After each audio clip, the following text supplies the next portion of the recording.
రానియదు.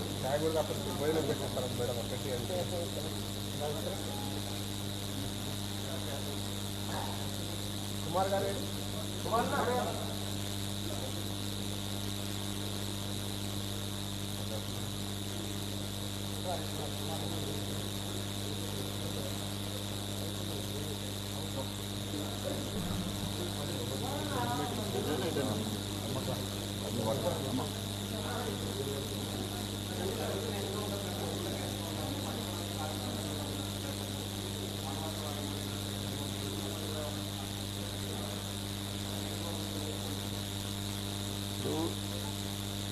ఇతర నగరాల్లో పట్టణాల్లో ఏసీ రూమ్లో ఉండి బూటకపు ఎన్కౌంటర్ అని చెప్పి మాట్లాడేవాళ్ళు ఏ రోజన్నా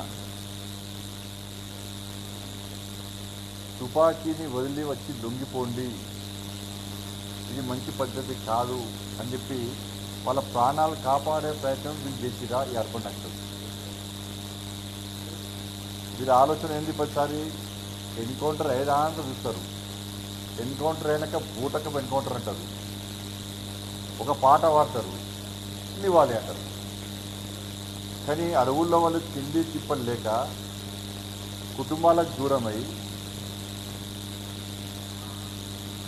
వాళ్ళ జీవితాలను మొత్తం సర్వనాశనం చేసుకుంటే వాళ్ళు చేసుకుంటుంటే, మళ్ళీ చెప్తున్నా, అర్బన్ నక్సల్స్ అనేటోళ్ళు ఇవాళ పట్టణాలకు నగరాల్లో ఉండి ఏసీ రూమ్లో ఉండి జల్సాలు చేస్తూ నామినేటెడ్ పోస్టులు పొందుతూ కమిటీలో ఉంటూ పైరవులు చేసుకుంటూ ప్రభుత్వాలకు కొమ్ము కాస్తూ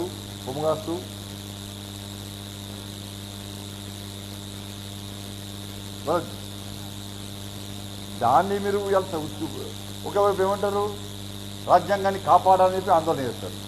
రాజ్యాంగానికి వ్యతిరేకంగా తుపాకీ పెట్టి కాల్స్తా అంటారు.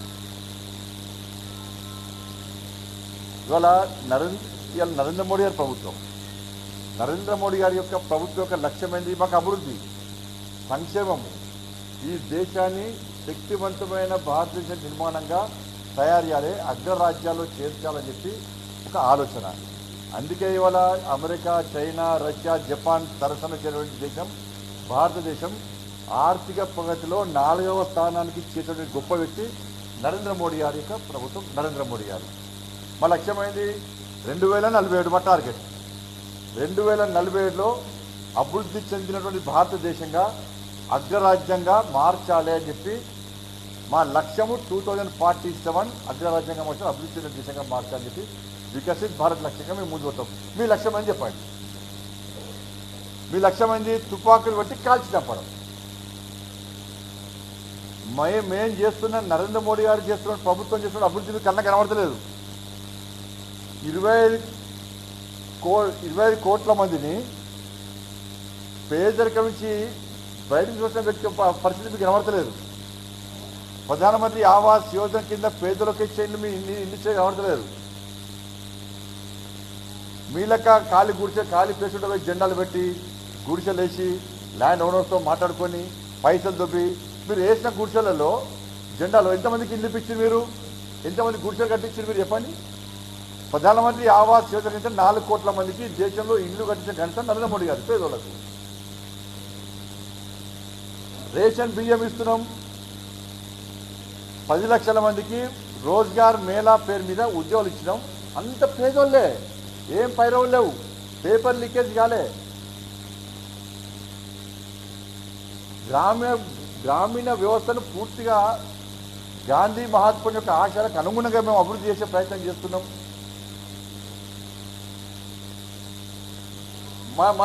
మా సిద్ధాంతం ఏంది? మా దీన్ దయాళ్ ఉపాధ్యాయ అని చెప్పి మాకు చిట్ట చివరి వ్యక్తికి సంక్షేమ ఫలాలు అందాలని చెప్పి అంత్యోదయ సిద్ధాంతమే ముందు పోతారు మేము.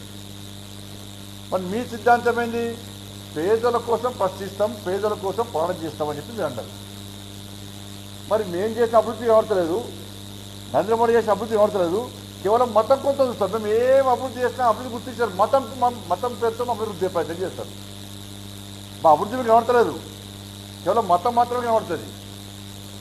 మేము అభివృద్ధి గురించి మారుతాం, మీరు మతం గురించి మారుతారు. మళ్ళీ మేము మతం గురించి మారితే మతతత్వవాదులు అంటారు. ఇలా మీరేం చేస్తున్నారు? తెలంగాణ రాష్ట్రంలో తెలంగాణ రాష్ట్రంలో కాంగ్రెస్ పార్టీ రేవంత్ రెడ్డి గారు 6 హామీలు ఇచ్చారు, 6 గ్యారెంటీలు 100 రోజులకు అమలు చేస్తున్నారు. 2500 రూపాయలు ఇచ్చిండ్రా? మరి మీరు ఎందుకు సమర్థిస్తున్నారు? ఆ ప్రభుత్వంలో ఎందుకు భాగస్వామ్యమయ్యారు మీరు? 4000 రూపాయలు ఆసరా పెన్షన్ ఇస్తున్నారు, ఇచ్చిండా? ఇయ్యలేదు. మరి ఎందుకు ఈ ప్రభుత్వంలో భాగస్వామ్యమయ్యారు మీరు? భూములు ఇచ్చిండా? ఉద్యోగాలు ఇచ్చిండా? నిరుద్యోగ గుర్తి ఇచ్చిండా? ఏమిచ్చి రైతులకు రైతు భరోసా ఇచ్చిండా? రైతు పిల్లలకు 12,000 రూపాయలు ఇచ్చిందా? మరి ఎందుకు మీరు భాగస్వామ్యమయ్యారు? నామినేటెడ్ పోస్టు ఎందుకు తీసుకుంటున్నారు? కమిటీల్లో ఎందుకుంటున్నారు? మీకు ఏమి నచ్చింది? మీకు దానిలో నచ్చింది ఏంది? మీకు కాంగ్రెస్ పార్టీ పాలనలో మీకు నచ్చింది ఏంది? ఎందుకు భాగస్వామ్యమయ్యారు?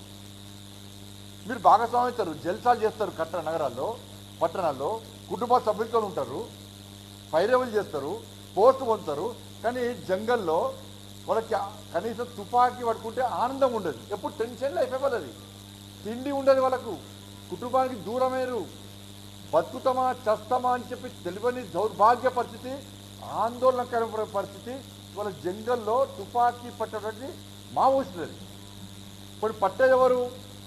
పేద ప్రజలు, మైనర్ అమ్మాయిలు, అభం శుభం తెలియని అమ్మాయిలకు మీ పాటల ద్వారా మాటల ద్వారా రెచ్చగొట్టి, అర్బన్లో ఉండి రెచ్చగొట్టి వాళ్ళ చేతి తుపాకులు ఇచ్చి, చిన్నపిల్లల చేతి తుపాకులు ఇచ్చి కాల్చుమంటే ఏం సిద్ధాంతం మీది? ఏం సిద్ధాంతం మీది? ఎవరు కాల్చుకుంటున్నారు మీరు?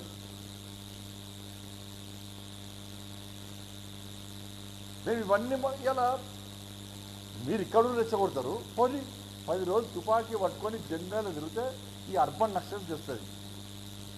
పాపం వాళ్ళేమో చచ్చిపోతారా? ఇలా ఇంకొకటి, లొంగిపోయిన నక్సల గురించి మాత్రమే. లొంగిపోయిన మావోయిస్టులు వాళ్ళు ఎంత నిజాయితీ పనులు అంటే, వాళ్ళు బయటకు వచ్చాక ప్రభుత్వం ఇచ్చేటువంటి సహాయ సహకారాలతో మాత్రమే బతికే పరిస్థితి వాళ్ళది. కానీ అర్బన్ నక్సల్స్ వాళ్ళేమో త్యాగం చేయాలి, వాళ్ళు తిండి తిప్పలు ఉన్నది. వీళ్ళు ఏం చేస్తారు? కోట్ల రూపాయలు సంపాదిస్తారు. ఏమంటే ఆ సుందర విజ్ఞాన కేంద్రం కూర్చొని మీటింగ్లు పెడతారు, ఇందిరా చౌక్ దగ్గర 10 మందితో ధర్నా చేస్తారు, బొంగ ఒక ఏదో చిన్న చిన్న పాటలు పాడతారు,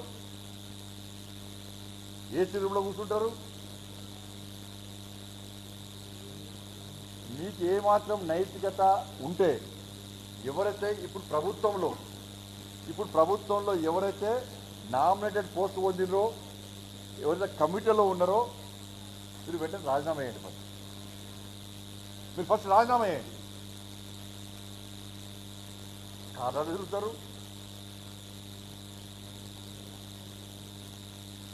ఇలా మా లక్ష్యాన్ని మీరు కాదంటారా?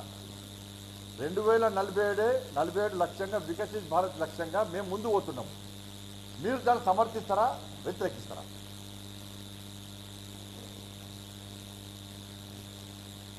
ఇంత జరుగుతుంటే, ఎన్కౌంటర్లు జరుగుతున్నాయి, వాళ్ళు పోలీసుల మీద కాల్పులు జరుపుతున్నారు. ఇంత జరుగుతుంటే కనీసం మానవత్వంతో లొంగిపోండి అని చెప్పేటువంటి ఆలోచన లేకున్నటువంటి ఇంత మూర్ఖత్వపు ఆలోచన సిద్ధాంతం ఏంది? పెద్ద పెద్ద నాయకులు అందరూ లొంగిపోతున్నారు. లొంగిపోయిన వాళ్ళందరూ కూడా వెంటనే లొంగిపోండి, పరిస్థితులు బాగలేవు, దేశం మారింది, దేశ పరిస్థితులు మారినాయి అని వాళ్ళు గుర్తించారు. జంగల్లో ఉన్నోళ్ళు గుర్తించారు. మోడీ గారు చేసే అభివృద్ధిని జంగల్లో ఉన్నోళ్ళు గుర్తించి, కానీ ఈ అర్బన్లో ఉన్నటువంటి అర్బన్ నక్సల్స్ మాత్రం గుర్తిస్తలేదు. ఆయన ఒక పెద్ద మనిషి అన్నాడు, పేరు గుర్తిస్తలేదు, కమ్యూనిస్ట్ నాయకుడు, 60 సంవత్సరాల తర్వాత ఈ కమ్యూనిస్ట్ సిద్ధాంతము మనుషుల్లోనికి అందుకే మానసిక రోగం ఉన్నట్టారట. అదొక మానసిక రోగం ఉన్నాడట. అదే గుర్తొస్తుంది. ఇవాళ మీరు నన్ను తిట్టడం కాదు, నాకు కౌంటర్ చేయడం కాదు, నా మీద రౌండ్ టేబుల్ సమావేశం చేయడం కాదు. ఇప్పటికైనా మీరు ఆలోచించండి, ఆత్మవిమర్శ చేసుకోండి.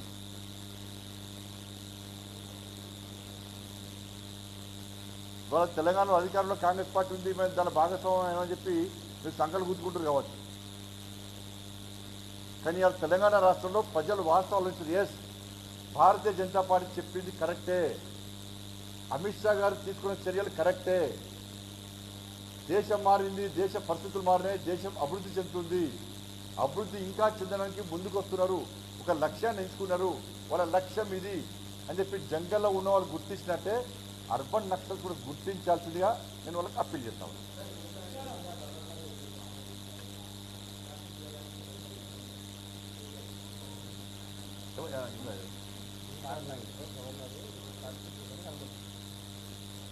ఇప్పుడు ప్రభుత్వం ఎన్నోళ్ళు విమర్శించింది కదా, ఇప్పుడు చెప్పాలి రాష్ట్ర ముఖ్యమంత్రి సమాధానం చెప్పాలి ఏం చేస్తారన్నది.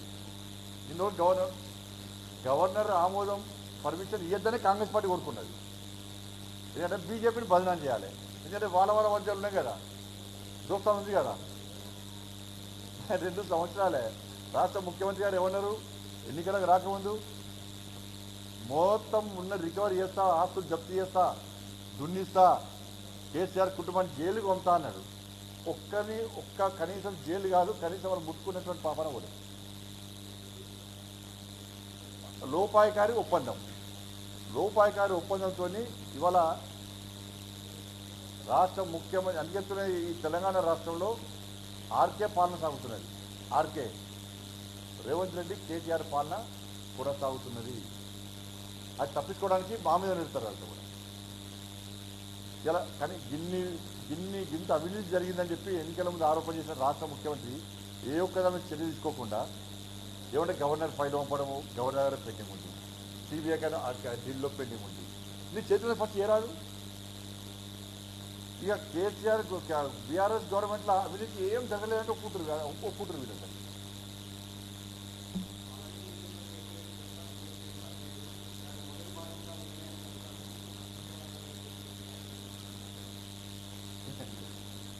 క్వశ్చన్ అడుగుంటేనే నవ్వుతున్నావు అన్నారు, దాన్ని నవ్వుకున్నాను. నాకు నవ్వుతున్నది.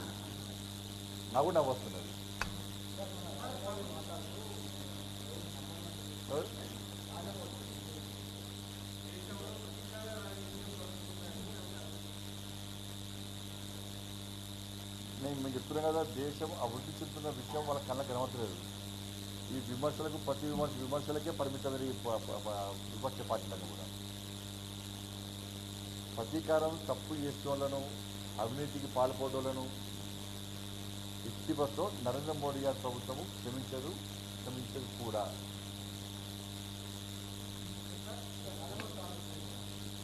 ఎవరు ఆలోచన అది.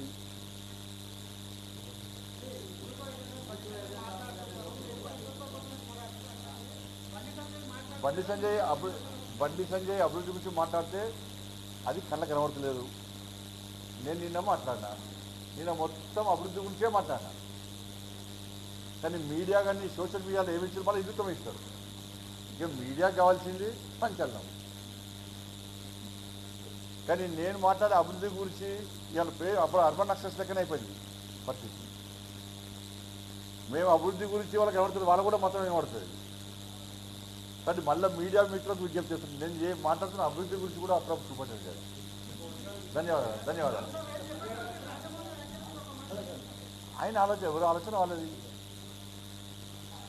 వాళ్ళది. రేపు భవిష్యత్తులో ఆ దేవుడు కరుణించి ఆయన దేవుడిని నమ్మే విధంగా ఆ దేవుని యొక్క కరుణా కటాక్షలు ఆయన మీద ఉండాలని కోరుకుంటున్నాను. రాజమౌళి గారు నిన్ను 100 ఏళ్ళు ఆరోగ్యాలతో సక్సెస్ అయ్యి ఆ అమ్మవారి ఆశీర్వాదంతో ముందుకు సాగాలని కోరుతున్నాను. ధన్యవాదాలు.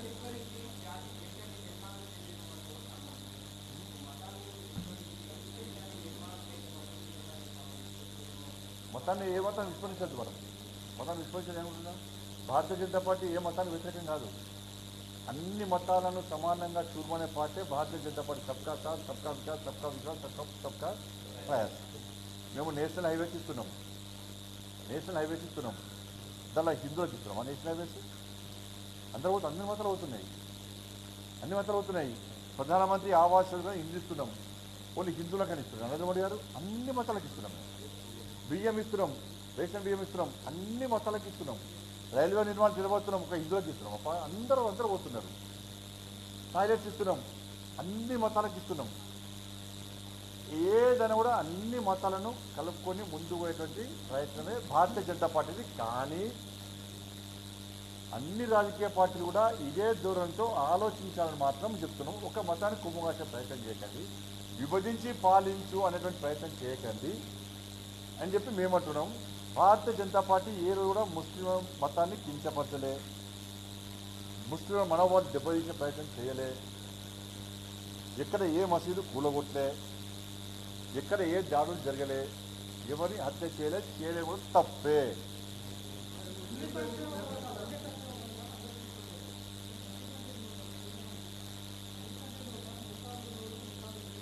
అరే నా కల్చర్ గురించి కూడా తప్పయ్యా, నాకు అది కూడా తప్పేనా, నా కల్చర్ చెప్పడం కూడా తప్పేనా, నేను పొట్టు పెట్టుకుంటా నాకు అది కూడా తప్పేనా, ఇక అది కూడా మాట గింత ఘోరం ఉంటుందా, మీడియా గింత యాక్షన్ తీసుకుంటానే.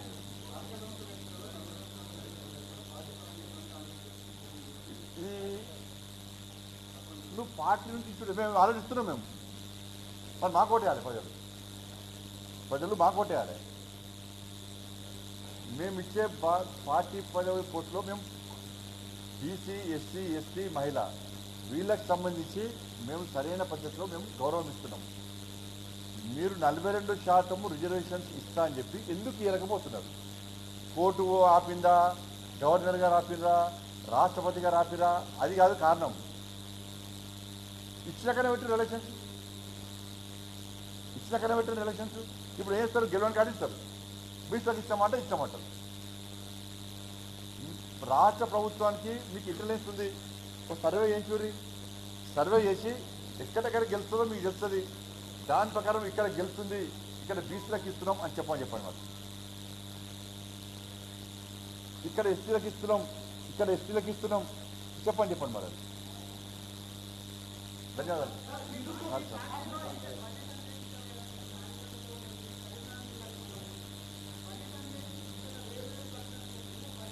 నువ్వు డిపెండ్ కూడా క్లియర్ ఓకే. మా నాయకులు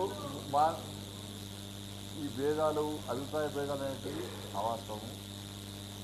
బండి సంజయ్గా నేను పార్టీ సిద్ధాంతం కోసం పనిచేస్తా, పార్టీ జెండా కింద పనిచేస్తా, పార్టీ ఏది చెప్తే అది చేస్తా, మా ఆధినాయకత్వం ఏది చెప్తే అది చేస్తా, కమిట్మెంట్తో పనిచేస్తా, కష్టపడి పనిచేస్తా, పార్టీ కార్యకర్తల కోసం పనిచేస్తా. ఇది నా ఆలోచన. నా మీద ఇంకెవరికైనా వేరే అభిప్రాయ భేదాలు ఉంటే అది మనసులో తీసేయండి. నా గురించి మంచి ఆలోచించండి, పార్టీ గురించి మంచి ఆలోచించండి మాత్రం కోరుతున్నాను. ధన్యవాదాలు.